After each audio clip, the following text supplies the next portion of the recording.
आप जानते हैं, कभी कभी तारीख सिर्फ तारीखों और जंगों के बारे में नहीं होती।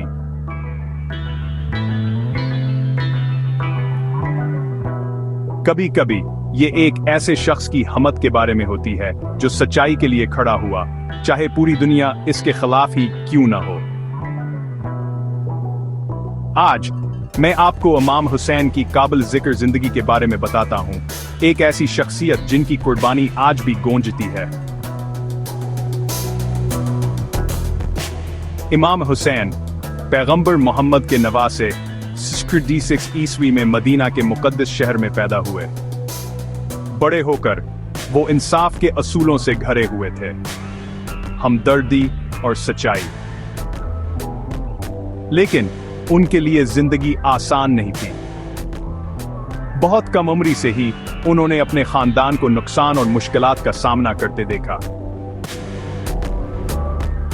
अपने वालिद हजरत अली और भाई हसन के इंतकाल के बाद हुसैन अपने खानदान के रहनुमा बन गए और बहुत से लोगों के लिए मुस्लिम दुनिया के अखलाकी रहनुमा। लेकिन इनके किरदार का असल इम्तिहान तब आया जब यजीद, एक जालिम और गैर मुनसिफाना हुक्मरान, इक्तिदार में आया। यजीद ने हुसैन से बियत का मुतालबा किया, लेकिन हुसैन ने इनकार कर दिया। गरूर के लिए नहीं, बल्कि इसलिए कि वो समझते थे कि नाइंसाफी के साथ खड़ा होना मौत से भी बदतर है।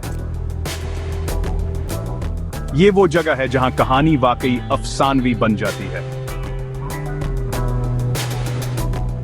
रेखठकते ईस्वी में हुसैन अपने खानदान और हामियों के एक छोटे से गिरोह के साथ कोफा के सफर पर रवाना हुए, लेकिन इन्हें करबला में रोक लिया गया। यजीद की बड़ी फौज ने उन्हें घेर लिया। 10 तवील दिनों तक हुसैन और उनके साथियों ने प्यास, भूख और मुसलसल खतरे का सामना किया।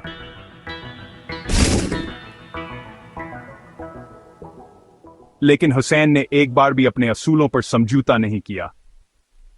मुहर्रम की 10 तारीख को, जिसे आशूरा के नाम से जाना जाता है, ये इल्मनाक वाक़ा अपनी इंतहा को पहुंच गया।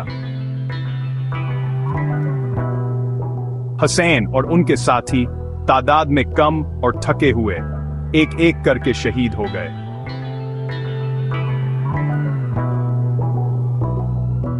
गिरते हुए भी हुसैन की हिम्मत ने आने वाली नस्लों को मुतासिर किया।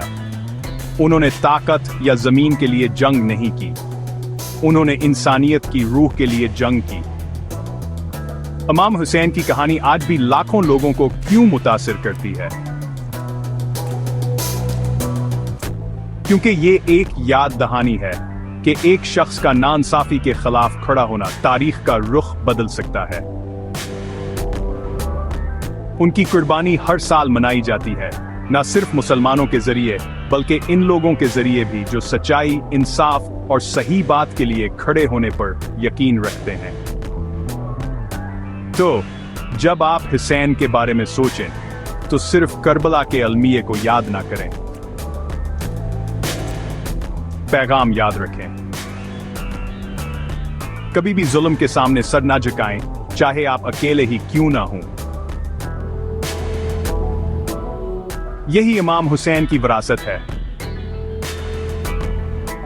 हम सब के लिए उम्मीद और साबित कदमी की एक रोशनी। देखने का शुक्रिया। अगर आपको ये कहानी मुतासिर कुन लगी तो इसे आगे शेयर करें और हिम्मत और इंसाफ का पैगाम दूर दूर तक फैलने दें।